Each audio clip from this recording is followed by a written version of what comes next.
I've arrived in Hiroshima for the 2019 World Conference Against ANH Bombs. It's 74 years since the USA dropped the first nuclear bomb, killing an estimated 180,000 people in Hiroshima and demolishing almost 70% of the buildings.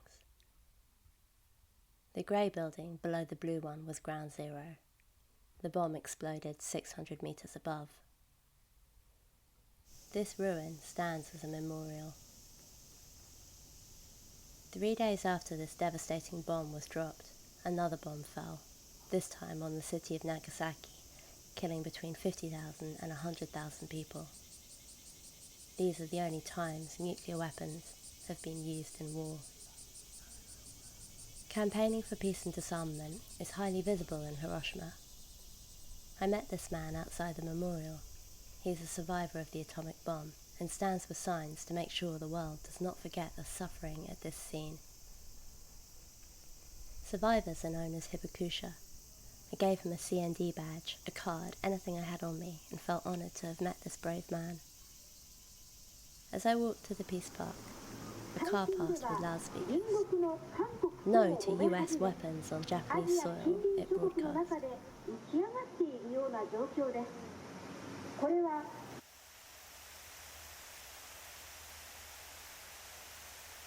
I'm invited on a tour of the Peace Memorial Park by a second-generation hibakusha. He shows us maps of the city before and after the blast, showing how the city was totally wiped out. He explains the symbolism behind the memorials and points out that Hiroshima has many fountains. He tells that survivors of the initial blast on August 6, 1945, picked their way through the firestorms, horrifically injured, sometimes fatally burnt. They begged for water. Now the city has water everywhere in memory of this. We lay a wreath. We enter the museum. He shows us a picture of his father. We drive to a nearby nursing home. The nursing home is operated by the Hiroshima A-Bomb Survivors Relief Foundation and cares for 100 survivors between the ages of 74 and 102. We're shown around the facility and given gifts handmade by resident hibakusha. I'm honoured to be CND's delegate this year to the international conference. The conference is attended by up to 8,000 delegates, bringing people together to fight for the total abolition of nuclear weapons. Working closely with hibakusha, the conference activities, including rallies and street campaigns, sets out to keep the memory of these atrocities alive. Every August 6th, there is a Hiroshima Peace Memorial ceremony, followed by a rally and floating lantern ceremony on the river. I was moved to hear testimonies of hibakusha at the conference.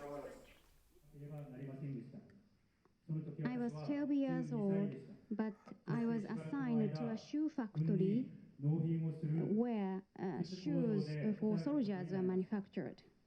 On August 6, 1945, I didn't feel like going to work, so I stayed at home. If I had gone to work on that day, I wouldn't be here today. In those days, nobody had heard of atomic bombs.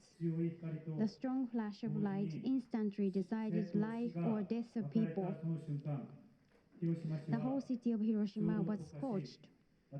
However, I narrowly escaped death. When I saw what evacuating was an atrocious hell on earth, which I can't forget even today. At the riverside, people who got burned were asking for help and water, whose desperate voices I still remember. No words can describe what I saw with my eyes on the day. The horrible scenes have been seared into my memory. Some people were happy when they knew they managed to survive with no injury at all. However, soon after I heard these people passed away. There are government officials in attendance too, speaking on the importance of ensuring the global ban treaty is signed by as many countries as possible.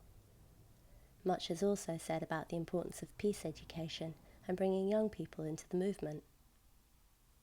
What I've enjoyed most about the conference so far is the opportunity to meet and share ideas with delegates from across the globe. Hello, I'm Jin-Young Kim from People's Solidarity for Social Progress, Seoul, South Korea. We Koreans are trying hard to eliminate all the nuclear weapons in the East Asia region, and we hope it will lead to a nuclear-free and peaceful world. Together we can make it happen. Tomorrow we'll be guests at the commemoration ceremony organised by the mayor of Hiroshima. Then the conference will move to Nagasaki. There'll be a youth rally before the events conclude with a street signature campaign. Being part of these events has been life-changing for me. It's been moving in a way I struggle to express. To meet Hibakusha and hear their stories firsthand, but also learn how these events continue to affect people today. Weapons like these must never be used again.